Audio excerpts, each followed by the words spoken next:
사랑합니다. 성도 여러분, 5분 말씀 하루 묵상 최원우 목사입니다. 사도행전 9장 32절과 38절 말씀 읽어드리겠습니다. 그때에 베드로와 사방으로 두루 다니다가 룻다에 사는 성도들에게도 내려갔더니 룻다가 욥바에서 가까운지라 제자들이 베드로가 거기 있음을 듣고 두 사람을 보내어 지체 말고 와달라고 간청하니라. 아멘. 스데반의 순교로 말미암아 예루살렘 교회에 큰 환란이 일어났고 성도들은 뿔뿔이 흩어져야 했습니다. 그런데 성도들은 그냥 도망간 것이 아니라 도망가는 곳곳에서 복음을 전했습니다. 그래서 사마리아 사람들도 복음을 듣게 되었습니다. 예수께서 말씀하신 대로 예루살렘과 온 유대와 사마리아까지 복음이 전해지고 있고 이제 그 너머 땅끝까지 이방인들에게까지도 복음이 전해져야 했던 것입니다. 그런데 그렇게 땅끝까지 이방인들에게까지 복음을 전해지기까지는 쉽지 않은 장애가 있었습니다.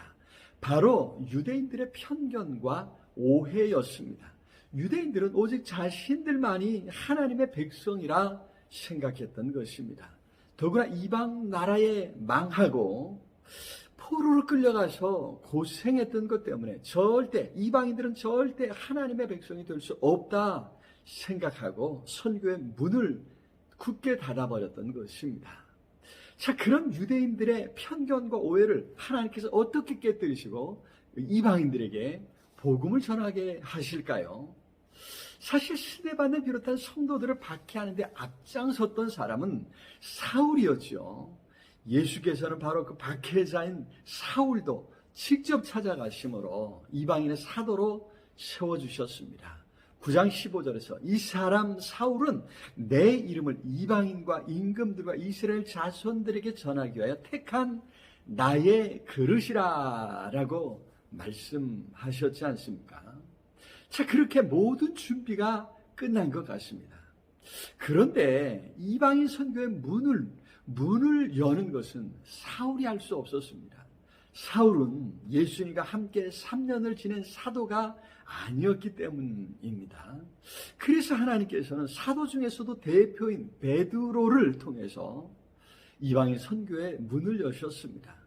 자, 사도행전 이 부분에서 사울의 회심 사건에서 갑작스럽게 다시 베드로의 행적을 다루고 있습니다. 베드로는 흩어진 성도들을 찾아서 견고하게 하는 일에 힘쓰고 있었습니다.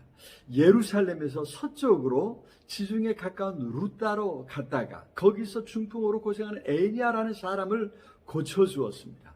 그 소식은 지중해 변을 따라 형성된 당시 국제 무역로를 따라서 더 북쪽인 욥바에도 전해졌습니다.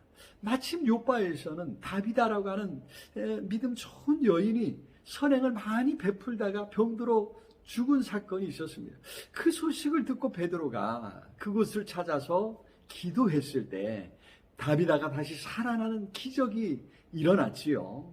자, 이렇게 하나님께서는 베드로를 점차 이방인들이 많이 사는 곳으로 보내고 계셨습니다. 바로 더 북쪽인 가이사랴까지 보내시고 그곳에서 고넬료, 이방인 백부장인 고넬료를 전도하게 하심으로 이방인 선교의 문을 여셨던 것입니다. 하나님께서는 이렇게 복음을 땅끝까지 전하기 위해 하나씩 준비하고 계셨습니다. 비록 당사자들은 알지 못했지만 그들은 하나님의 이끄심을 따라 순종하며 살아가므로 하나님의 뜻을 이루고 있었던 것이죠. 오늘도 마찬가지입니다. 하나님의 이끄심에 순종하며 살아가면 하나님의 뜻을 이루고 이 땅에 하나님 나라를 이루어가게 되는 것입니다. 바라기는 순종함으로 하나님의 뜻을 이루어갈 수 있기를 기도합니다. 사랑의 주님, 오늘도 우리의 삶에 찾아오셔서 우리를 이끄시고 그 이끄심에 우리가 순종하게 싸우니 하나님의 뜻을 이루어 주시옵소서. 하나님 나라를 이루어 주시옵소서. 예수 그리스도 이름으로 기도드리옵나이다. 아멘. 오늘도 우리 주님 안에서 승리하시길 기도합니다. 사랑합니다.